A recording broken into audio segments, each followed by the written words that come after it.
આજે તો સામાવાળા વ્યક્તિને બચાવવામાં ને બચાવવામાં આપણું ટ્રેક્ટર ઊંધું વયું ગયું. એમાં વાત કાંઈક એવી હે साला ये दुख का खत्म नहीं होता बे।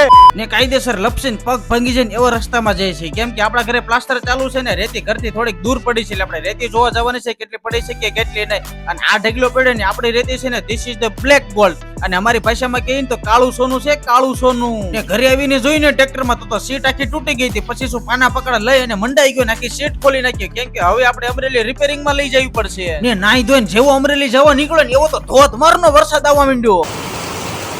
ને બે વ્હીલ વાળી ફોર્ચ્યુનર તૈયાર કરીને સાઈડમાં સીટ લગાડી દીધી ને પાછળ ડીઝલ નો કેન લટકાડી દીધો. ને આ કોણ એલા આ તો ડીગુભાઈ નીકળ્યા પણ બાહુબલી ક્યારે ના બની ગયા.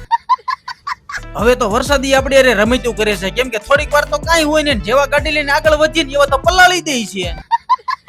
ને પલળતા આપણે આવી ગયા છે વેલ્ડિંગ વાળાની દુકાને. કારણ કે સીટ નીચે આપણે પતરું નાખવાનું છે ને પતરું નાખીને સીટ ને બાંધવા મૂકવાની છે ને ફાઇનલી આપણે સીટ બંધાય અને કમ્પ્લીટ થઈ ગઈ છે ને સીટ ની ઉદ્ઘાટન સ્પેશિયલ કરે છે ડીગુભાઈ. બાકી આપણો વિડીયો ગમ્યો હોય ને તો વિડીયો ને લાઈક શેર એમ સબસ્ક્રાઇબ કરી નાખજો મારા વાલીડાઓ.